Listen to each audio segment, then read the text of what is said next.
Now let's talk about the consequences of neoliberal globalization. The performance of the global economy can be measured by global GDP, which is calculated by adding the monetary values of all goods and services produced in the world. Undoubtedly, neoliberal globalization has generated significant economic growth. Since the early 90s, the world's population has almost doubled from 4.6 billion to 8 billion, while the volume of global GDP has increased almost fourfold, with an average annual GDP increase of over 5%. However, economic growth is not evenly distributed. According to the graph, South Asia has experienced the strongest economic growth, led by countries like India, Vietnam, Laos, and the Philippines. The East Asian Pacific region, which includes China, Japan, and South Korea, among others, follow closely behind. According to neoliberals, economic growth can play a role in reducing poverty.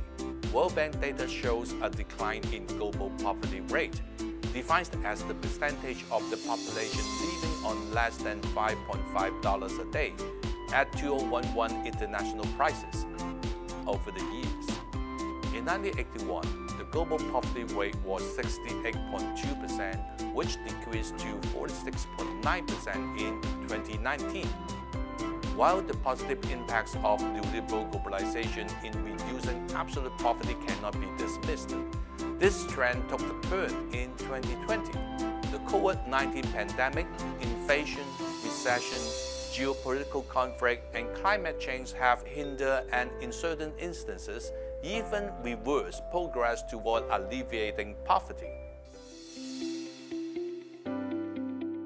Nonetheless, suspicion or even opposition to neoliberal globalization is growing louder in developed countries, especially after the 2008 global financial crisis. This has given rise to the term deglobalization, which refers to the reversal or the slowdown of globalization processes.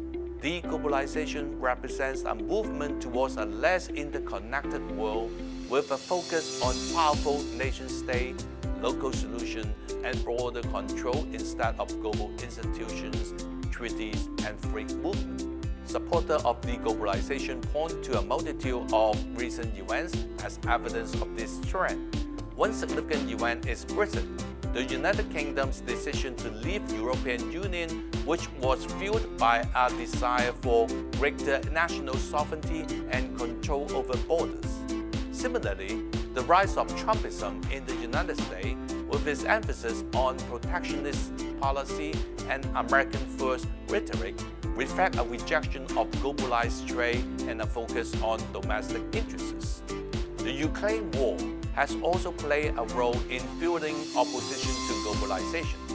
The conflict has highlighted the vulnerabilities of global supply chains, particularly in industries such as energy and manufacturing, leading to a concern about over-reliance on foreign sources and the need for greater self-sufficiency. Moreover, the global energy crisis and the decline in foreign direct investment over the past decade has further eroded confidence in the benefits of globalization. These economic challenges have exposed the risk and inequality associated with interconnected global economy, leading to a call for a more localized approach that prioritizes national interests and economic stability. The COVID-19 pandemic has further amplified these concerns. The disruption to global supply chains, restriction on international travel, and the need for rapid responses at the national level has underscored the importance of self-reliance and resilience in the face of global crises. Why did people in many developed countries suspect neoliberal globalization after bringing decades of economic growth in the world? Economist Branko Milanović's elephant chart provides an answer. The chart looks like an elephant and gives a visual representation of the winners and losers of globalization in terms of global income growth distribution between 1988 and 2008. The x-axis represents the global income distribution from the poorest to the richest. It is divided into percentiles, with each point on the x-axis representing a percentile of the global income distribution. The 0th percentile represents the poorest individual globally, while the 100th percentile represents the richest. The y-axis represents real income growth. It shows the percentage changes in income for each percentile of the global income distribution. The y-axis starts from 0 and go up to show significant income growth, such as over 60% gain for the top percentile. The winner of globalization are individuals within the global middle class, around the 50th percentile on the horizontal axis, and the very top income earners, about 18th percentile. This group experienced significant income growth during the specified period. The global middle class mainly came from emerging countries like China and India. They saw their income rises due to increased job opportunity, higher wages, and access to affordable products resulting from globalization. Meanwhile, the ultra-rich benefit from their ownership of capital and enterprise that expanded globally, generating substantial profits. About half of them came from the United States, and the rest from the UK, Japan, France, and Germany. These ultra-rich are those engineered neoliberal globalization.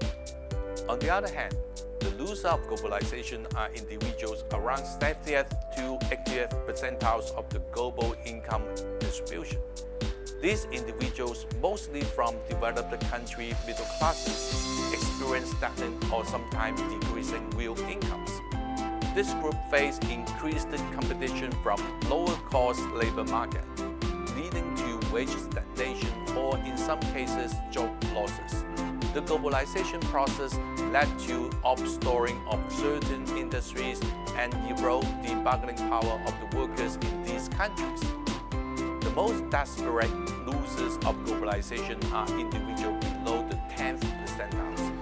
They mainly came from very poor developing countries like the Sub-Saharan Africa. Neoliberal globalization has resulted in job losses and wage stagnation for the middle class in developed countries. This is due to increased competition from low-cost labor in developing countries. As a result, the middle class experience economic anxiety and dissatisfaction. Some argue that neoliberal globalization undermines national sovereignty by giving international institutions and corporations more power and influence over domestic policies. They attribute this desperate economic condition to the collusion between the established political and economic elites. Consequently, there has been a rise in populist movement in many developed countries, driven partly by middle-class dissatisfaction and the perceived negative effect of globalization. These movements often advocate for protectionism and increased state intervention in the economy, which contradict the principle of neoliberal globalization.